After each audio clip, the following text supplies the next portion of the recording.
Hi! So I want to start this video off firstly by saying a big thank you to everyone, because this channel on the 31st of October 2020 at around 2 PM UK time reached 100,000 subscribers, and that is a lot of people. So I don't quite know how to phrase this and express myself, but I will try my best. I just want to say thank you to everyone who has shown me support, who has ever commented on a video, who has asked a question on a video, and I'm sorry if I don't always respond. I get a lot of comments, but I try my best. And people who've liked my videos, people who have messaged me or commented saying that I've helped them. Thank you to you and your support. I can't express how grateful I am. I've been very emotional actually since I saw the number on the screen. I remember I screamed like, I've done it, I've reached it. And I can't express anything more other than just my gratitude and my thanks to you. I do have a really big announcement coming soon. I've been working on something for the past year now, and I think that now is the perfect time to launch this thing. I'm very excited about that and also very nervous. Let's see, I've been putting it off for quite a long time, simply because I'm very nervous about it, but I think you guys will enjoy it, and I think now's the perfect time. So I will give more information about that in another video in more detail, but that's just to simply pique your curiosity and get you intrigued about what this special thing could be. So again, thank you very much, and I've decided to celebrate this by doing a video talking about myself, not because I love myself and I'm egotistic. In fact, I'm the complete opposite.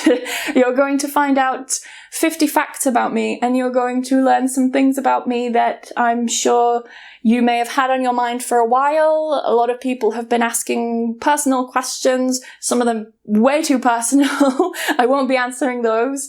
But yes, this video is 50 facts about me. They are based on questions that you have asked me and things that you want to know about. So that's what this video is going to be. I will try and keep it short, but yeah, squeezing 50 facts in, it's going to be quite tough. So if you do have any other questions, you want me to elaborate on anything, just let me know in the comments below. So my name is Emma. I am 28 years old. I was born on the 5th of July 1992, and that makes me a Cancerian. I am 5 foot 11 inches tall. That is, when I converted, around 177 centimeters. So quite tall. I studied English language and linguistics at York St John University, and I graduated with a 2-1 degree with honours as well. A 2-1 is not the highest, it's the second highest, and I was basically capped at that. I couldn't actually get the highest. I will explain more about that later. Did that for my masters. I studied at Bristol University, and I studied a master's in education TESOL, which stands for Teaching English to Speakers of Other Languages, and I graduated with a distinction, which is the highest grade. I also did the Cambridge CELTA course to qualify as an English teacher, and I got a pass grade. I will explain more about that later, but a pass is the lowest grade, and actually the majority of people normally get a pass. The CELTA is very, very hard, and I want to talk about it one day because I get a lot of questions about it, but that's that anyway. I grew up in York, and when I was 8 years old, my family and I moved to another town in East Yorkshire that was just a small, boring town. Nothing really happened there. Nothing still happens there. And I remember I really didn't like that town. I didn't like my school. I didn't really like the people there. The only people I did like was my family. For my bachelor's degree, I wrote my dissertation on the teaching of non-standard forms and varieties to English language learners. So basically, is it correct to be teaching non-standard varieties to English language learners? It was very interesting. And for my master's, my dissertation focused on pragmatic development and acquisition. I know that sounds really freaking nerdy, and it is, but I basically looked at comparing the differences in pragmatic development, compared those who lived in the UK and those who were living in the UK but also having a pragmatic instruction. So I was comparing their development. It's super nerdy. I still have the paper somewhere, so if anyone is interested, they're welcome to read it. I never published it or anything online, but if you're curious, I still have a copy. Number 6, I get asked about this one a lot, and I'm not married and I'm not single, and no, I will not marry you unless you're my boyfriend watching this. I have a boyfriend. I've been with him for over 7 years. We met in Spain, and he is Spanish. We both live together in the UK and have been living together for quite some time now. And no, I'm not going to show you a picture of him. He does not want to be on social media, and that's fine. I completely respect that. I mostly have a plant-based diet. I don't like to call myself vegan. I guess the closest you could say is vegetarian, but I do eat mostly a plant-based diet. And the reason for that is because I just started educating myself more on the impacts that I was having on animals, the world, the planet and everything. I just read more, I watched more, I listened more, and I made the choice to go more plant-based. I don't consider myself vegan or fully plant-based simply because I do make a lot of slip-ups, and sometimes I will buy something and it contains milk powder or something like that. So I'm trying my best, I'm doing my best, and yeah, I really like the diet that I'm on. I don't feel like I'm restricted, and no, before you ask, I don't miss meat. I really don't. I never really liked meat in the first place, so I don't miss it at all. And one of the best recipe books that I could recommend if you are thinking about going plant-based as well, or just trying out some new recipes and adding those to your diet already, I highly recommend the Bosch cookbook. They also have a website and a YouTube channel. I highly recommend them. They're just 2 guys who have all these recipes. They're all plant-based, and I really love their recipes. They're super simple. Hablo español. I speak Spanish a little bit anyway. I can have a conversation in Spanish. I understand Spanish quite well. E falo português também. So I speak a little bit of Portuguese as well. I've been learning Portuguese for about 1.5 years. I went to Lisbon for a month back in October 2019, and I did an intensive Portuguese course there, and it was fantastic. I absolutely loved it. I would do an intensive course again, maybe in Spanish, maybe in another language, I don't know, but I loved the experience. And I have also, before Brazilians ask, I have been to Brazil, but I've only been to Rio. I haven't been to anywhere else, just Rio, and it was only for a week. So I can technically say I visited Brazil, but have I really? It's only a very small part. So I can definitely say that I like Rio. I loved Rio. It was a really, really nice place. My experience was very pleasant. I had a great time, and I would definitely go back. So that's a good sign. I would definitely like to explore more of Brazil because it's freaking huge. So there's plenty to see. On the topic of languages, every single year I learn a new language. So ones that I've learned, I should say, because I never learn them until I'm fluent. I basically just learn them out of curiosity and to help understand my students, and their mistakes and things like that. So, of course, I've done Spanish and Portuguese. I've also studied some French and German. And now I've started learning Japanese, which is definitely the hardest one, but it's really fun, and I really like the sounds of the language. I like that it's more challenging than the others. I mean, German was a real challenge, but I would definitely say that Japanese is more of a challenge than German was, but I'm really enjoying it. Before studying linguistics, I actually did an art foundation course which prepares you to go on to university to study art, because I wanted to go study art at university. I'm not sure whether I wanted to be a designer or an artist or whatever, but yeah, I got a distinction in that, which is the highest grade, and I also had some of my work displayed in a local art gallery, and my work made it into the local newspaper. I have 2 brothers, and they are both younger than me. I'm not going to say anything more about that because I simply want to protect their identity. I absolutely hate zombies with a passion. I cannot stand zombies, horror films, anything like that, but in particular zombies. I just can't deal with them. However, I really do love watching murder mystery documentaries on YouTube, Netflix, Amazon, and so on.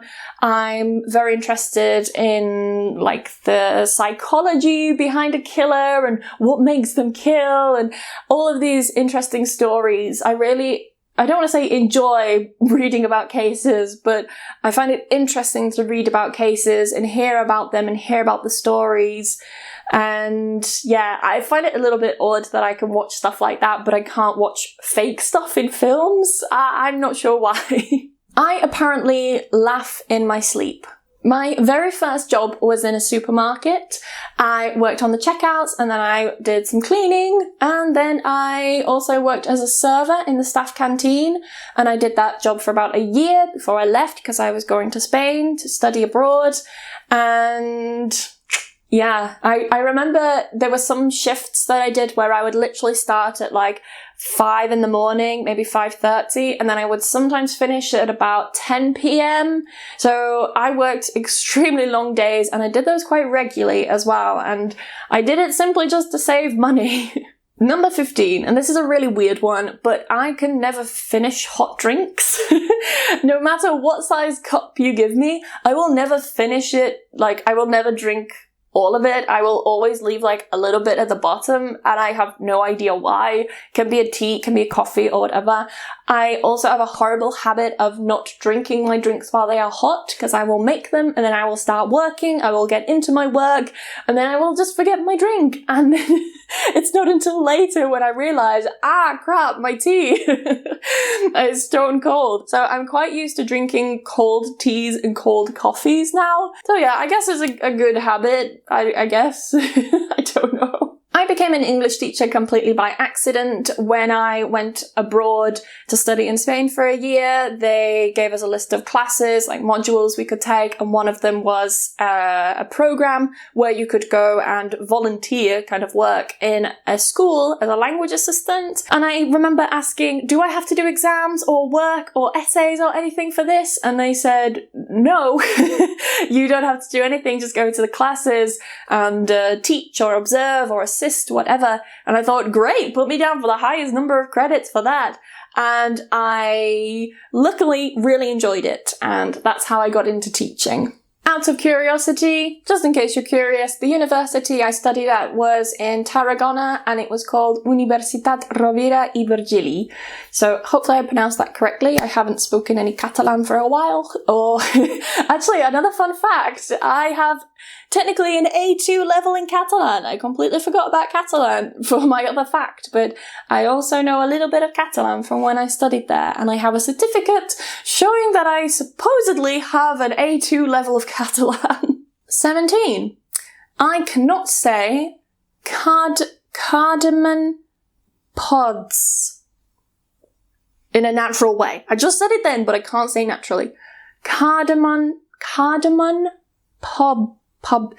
What I naturally want to say is cardamom pubs. That's what I call them. It's cardamom pubs. I know cardamom pubs is not correct, but it's what I call them, because I cannot say cardamom pods unless I say it very slowly like that. One of my funniest and most embarrassing memories that I have was from when I was about 10 years old, and we went on a school trip.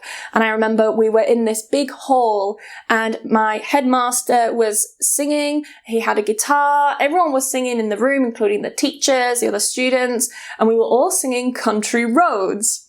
Now, I remember I needed to fart so badly, and I was holding on for dear life, but nope, I just let rip, loud and proud. And I remember at the time I was very embarrassed. I tried to say, oh, it's my friend, but it wasn't. It was definitely me. And my headmaster, like a champ, kept on playing the guitar and singing Country Roads and did not stop. So now, whenever I listen to the song Country Roads, I can't stop laughing. Like, I can't take that song seriously. And it's supposed to be such, like, an emotional song. And I just find it hilarious. So, yeah, that was one of the funniest and most embarrassing things to happen to me. And I still can't listen to Country Roads seriously anymore. If I weren't a teacher, I think I would be probably a nurse, a doctor, or a vet. From the year 2000, I was absolutely obsessed with The Sims. I'm not so obsessed with it now. However, I still have The Sims 1 on my PC and I still play it from time to time. I actually prefer The Sims 1 more to The Sims 4, which is a bit weird. But I remember I would come home from school and I would play it until bedtime. At the weekends, I would wake up and I would play it all day long. I would go hours and hours and hours just playing The Sims.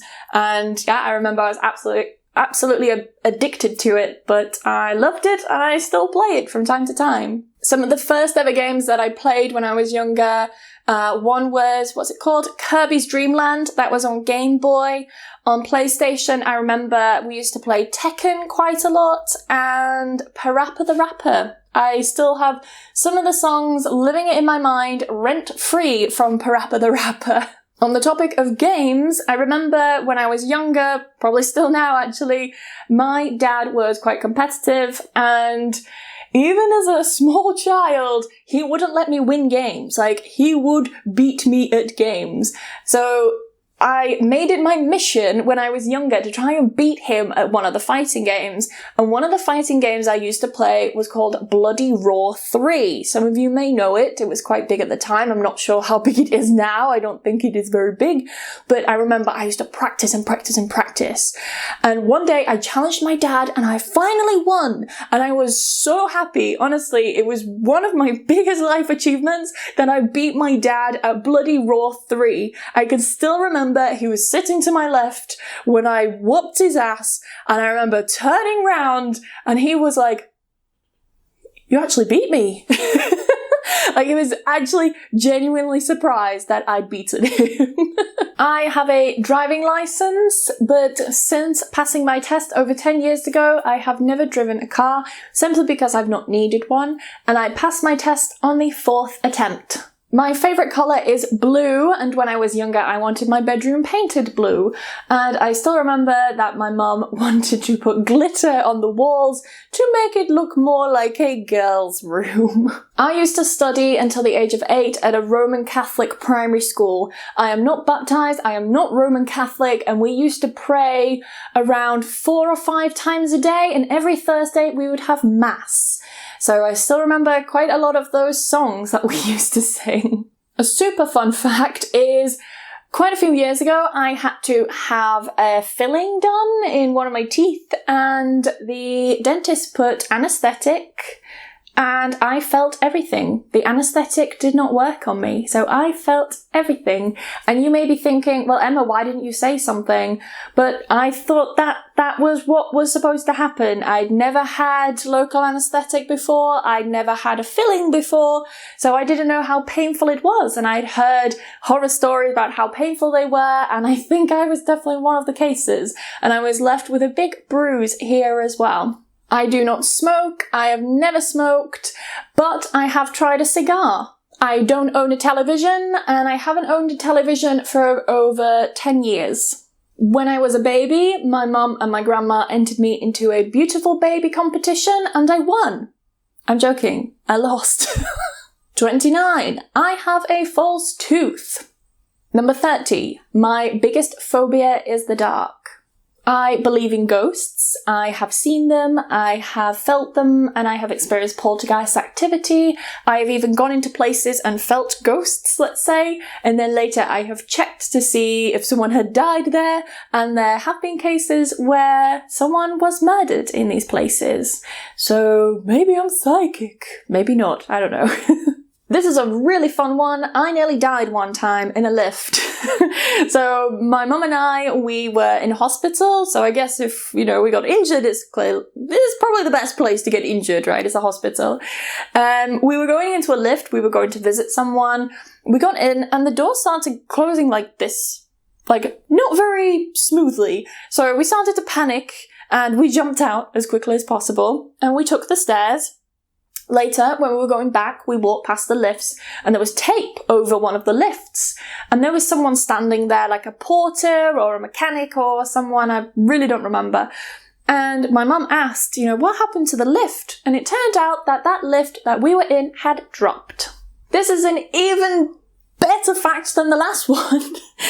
When I was younger, I once got stuck on a roller coaster. I was on that roller coaster for probably about an hour. We were stuck right at the very top. So the part where it goes and then you get to the top and then you drop back down. I was stuck at the very top for about an hour. I was with my dad, luckily, and the roller coaster had broken down. This roller coaster is called the big one. At the time, it was called the Pepsi Max. It is the highest roller coaster in the UK. So I can proudly boast that I got stuck at the very top of the highest roller coaster in the UK. And I double checked and it is 65 meters high, just in case you are curious. An annoying fact is when I was doing my CELTA course, so I was training to be a teacher, I transcribed the word granddad, and I transcribed it as grandad. And my feedback was that I need to correct my transcriptions because it should have been granddad. No. It's granddad. If someone says granddad, that's fine. However, he tried to argue that I should be teaching only standard English and correct pronunciation. And if you've seen the majority of my videos, you will see that I teach any varieties that I'm comfortable with. I have, invited guests on to talk about their accents and their pronunciation and their knowledge, and I plan to do it in the future as well. I thought that what he said was absolute BS, and I made it my mission with this channel to try and talk a little bit more about different accents and different varieties, but of course, I can't talk about all of them and I'm not so knowledgeable and comfortable with them. So my goal is to invite more guests on like I have done in the past to share their knowledge and more about their accents and their pronunciation and expose you all to different varieties, because I do not believe that what my instructor said was correct.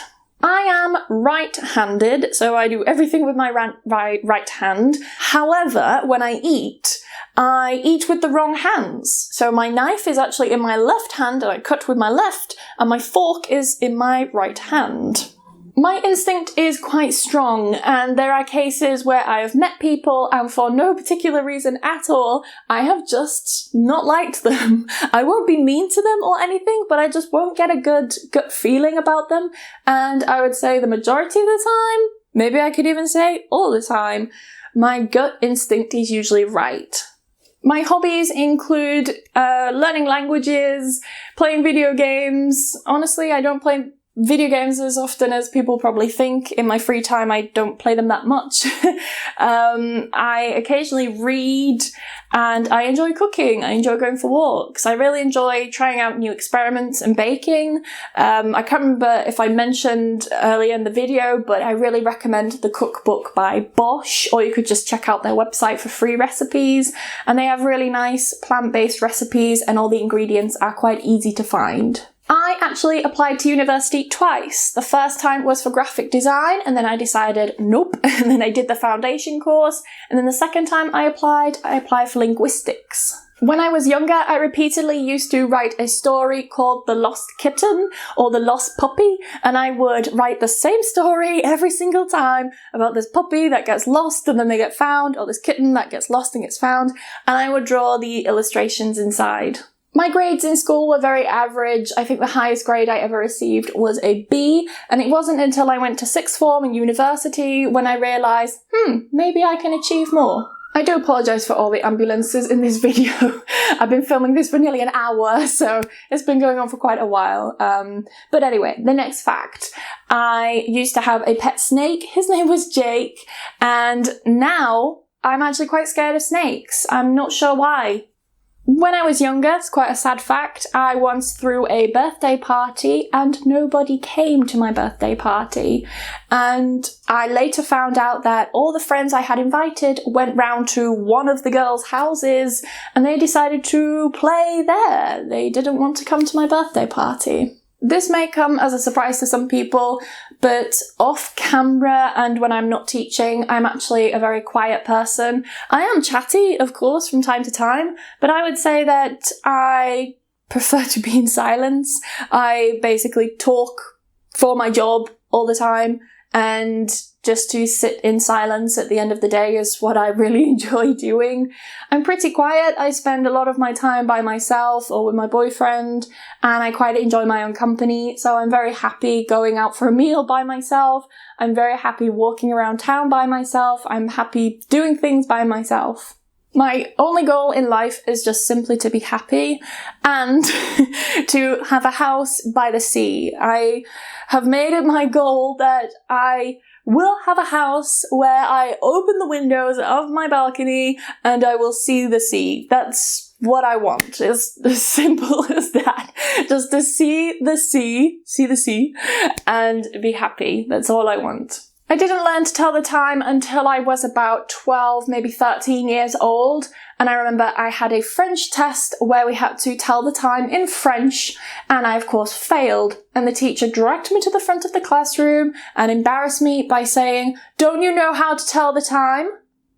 No, I didn't. She made me stay in during my lunch break and I had to take the test again. And of course I failed, because if I can't tell the time in my first language, how am I going to tell the time in French? No logic. Someone asked about how much sugar I have in my drinks and how I take my tea. So here's a fact for that. For my tea, I don't have any sugar anymore. I cut all sugar out of my drinks. So I have no sugar and I have soy milk, just a splash. And with my coffee, I have either oat milk or soy milk, depending on what I have and where I am. And I, again, have no sugar. I do not have a favourite food. However, I absolutely detest olives. I hate them with a passion. If you dislike me and you really want to show how much you dislike me, then you will put olives in my food. I really do not like olives. I've tried different olives. There were some that I did like, but then I tried them again later and I found that I didn't like them. I just hate olives. I really, really cannot stand them. But every other food, literally every other food I can eat. Just olives, something about them. One of the things that I hate more than olives is mouth noises. I can't stand the sound of mouth noises and chewing. Honest to God, it really grates on me. It makes me so angry. Like, this anger just comes over me from nowhere when I hear chewing noises or when I hear mouth noises. I hate it so much. I have literally left places, left restaurants, left tables in cafes because someone near me was eating really loudly and I just couldn't stand it. So do not eat loudly near me, especially if they're olives, because then I will know you hate me. I love travelling. However, I absolutely hate airports. I am terrified of airports. I get incredibly anxious when I go through the airport, not because I'm guilty, but because I've just had bad experiences with airports. For some random reason, I am always randomly drug searched, and maybe I look like I take drugs. I don't know. Let me know in the comments. Do I look like I take drugs? Or I have drugs in my ass? I don't know. But But anyway, I hate airports, and there was a time in Barcelona where I missed a flight and they tried to confiscate my Baileys, and I would not let them. I remember I went to the front desk and I cried at the desk and I said, they want to take my Baileys. And the woman had to leave her desk and come up with me up to the part where they check your bags and scan them. And I remember her asking, why are you letting this poor girl through with her Baileys? She's bought it, she has the receipt, she has the bag, the labels on, it's very clear. I think what really happened is that the people who were working in Barcelona airport, and if you're watching this and if you know who they are, then make them watch this part of the video. I know that there was nothing wrong with my Baileys and you just wanted to steal it from me. You wanted to confiscate it from me. I saw you even try and rip the label off, you cheeky, sneaky people. I know your game, Barcelona airport workers. I know your game.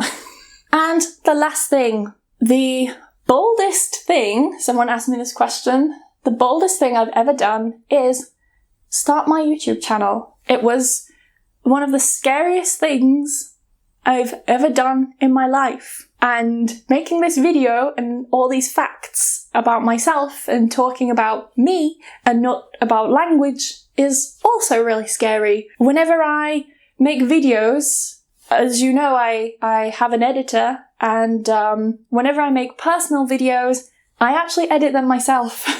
I don't send them to my editor. So this one will be edited by me. It won't be edited by my editor. Those are all my 50 facts.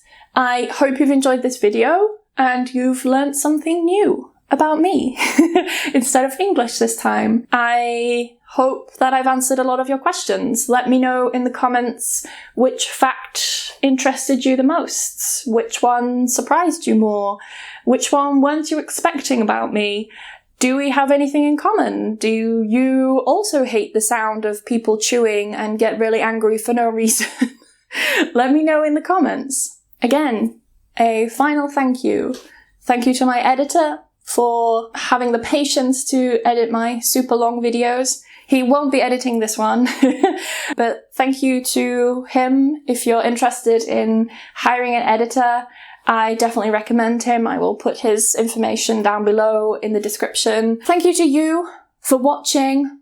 Thank you to you for subscribing. Thank you to you for commenting. Thank you to you for liking. Thank you to you for supporting. That's the main thing I want to say. I started my channel simply because I wanted to help people. When I finished my masters, I was bored and I just needed a new challenge. So I started this channel, and I didn't think it would grow at the rate it has. I didn't think it would grow that much at all, really. So thank you. That's all I can really say. Thank you for supporting me. Thank you for everything. And I hope that my videos can continue to help you. My only goal with this channel is to help you. That's my only goal. Wasn't to get rich, wasn't to get famous, wasn't for whatever other reason. The only reason was simply to help you. And I feel I have achieved that. And I'm gonna stop because I'm feeling a little bit emotional right now. But final thank you. Thank you for your support. And I will see you next lesson. It will be another lesson about English, not about me. So enjoy that, and I will see you around. Bye bye, guys.